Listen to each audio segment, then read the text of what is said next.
Oh, Sylvie, what have you started? Because I read your comment, like I read a lot of your comments, and I just want to chuck in that I've never blocked you because I feel like it's good to have that back and forth, an open format in order for you to come back and speak what you choose, just like I choose to speak like I do. I think we can establish by your comments that the way you refer to monarchists thinking the royal family are relatable, that you are not a monarchist. And I further, my sense is that you are in support of Harry and Meghan. You may not be, you may just be the anti-monarchy, But do you really think that the monarchists, the people that look up to the royal family and like them to be our national identity, do you really think that we can relate to them? That they're a relatable family? Because I'll tell you for now, there's no way on earth in my 3-bed semi that I can relate to them at the end of a mile in a palace, Buckingham Palace. I can't relate to that. I can't relate to what it is to have all those staff, to be born into this wealth.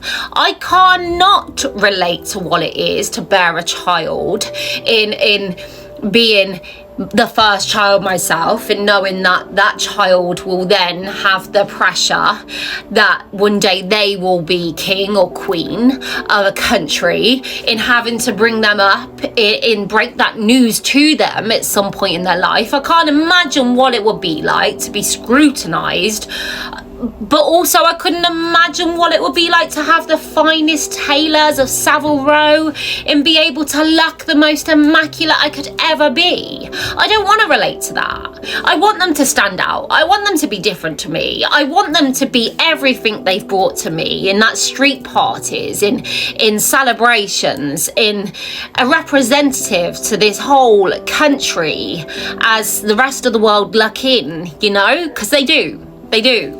King's coronation, the Queen's Jubilee, the world are watching in. I can't imagine what it is to have that pressure of the world watching in. I can't imagine what it is to be William and Catherine and have 3 young children, and be in front of the cameras like they are. But they do it, don't they? Because the reality is they're training their children, and it's a different world to what we could ever live in. I wouldn't want them to be living 2 doors down from me, and is like they need to have this speciality, which they do. But relatable has never been a thing.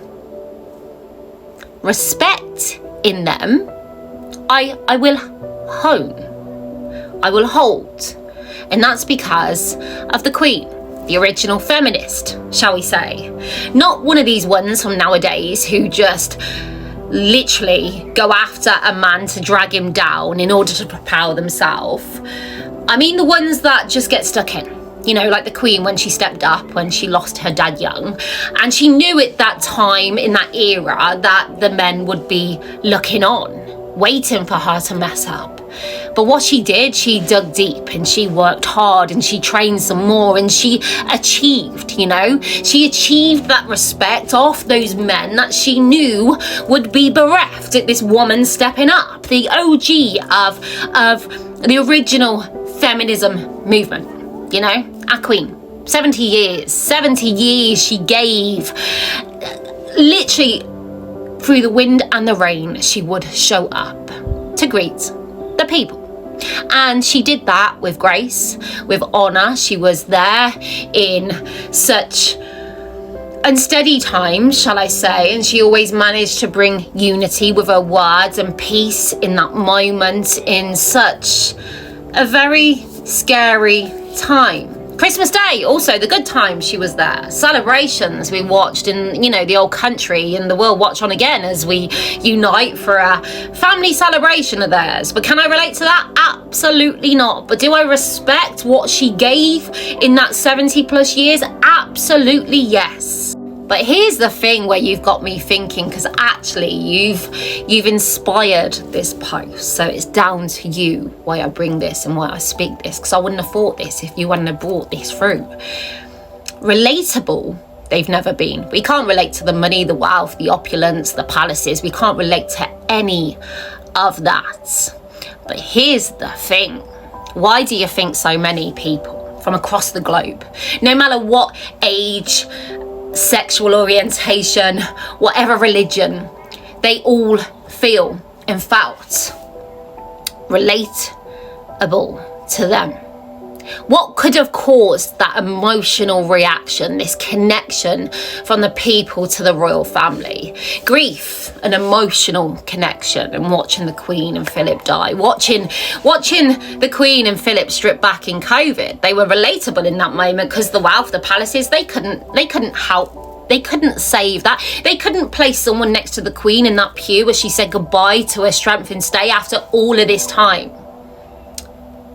We were doing that also, so it became relatable, this relatable transaction.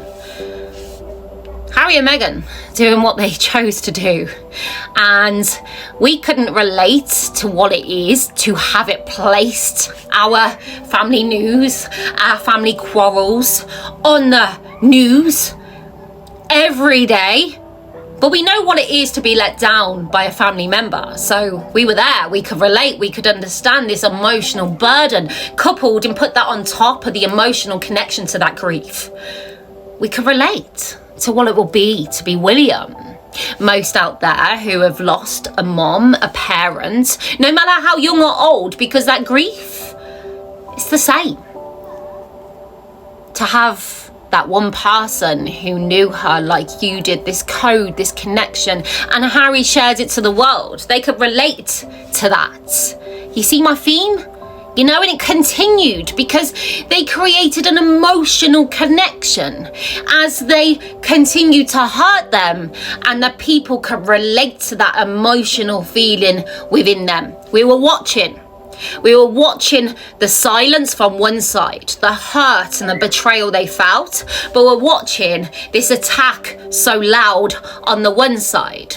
We as people, as human beings, looked on and just thought, no, this is not right. But again, that original feminist, the Queen, she said to Harry and Meghan, you can't do this. You can't stay half in and half out. You're either in this magical being, you know, this speciality, like I spoke before, or you're out. You can't be both, because we are not relatable. But we need to have this connection with the people. We need this speciality. You can't be both. But they chose, didn't they? They chose to step out and try and be relatable. They tried to be everything the Queen said no. And where did it get them? Did they achieve that relatable process? No, absolutely not. Far from. And that's why we've got her stirring jam in the kitchen of her mansion in Montecito, which she's got and achieved because of the money, the crown, the titles they took from them. In their desire to make themselves relatable to the people, as they stepped on another, a bit like that toxic feminist would do, like just down you as I propel myself, it made the people relatable to the royal family. But like I said, not about the palaces, not about the money, not about the opulence, the emotional feeling, the letdown, the sadness they would have felt as going through that grief of losing someone that's always been around. So they're no longer there. But to have that backdrop of being under attack, not being able to speak out, that is the one. And even that, we can't relate to what it is to have it on the world press day after day. Read all about it. Emily Sandé, you know? So, yeah. I hope you enjoyed this post, and thank you for inspiring it, I suppose. But obviously, these are my opinions, my thoughts, just like yours. And that's why I leave it open so we can converse and go back and forth.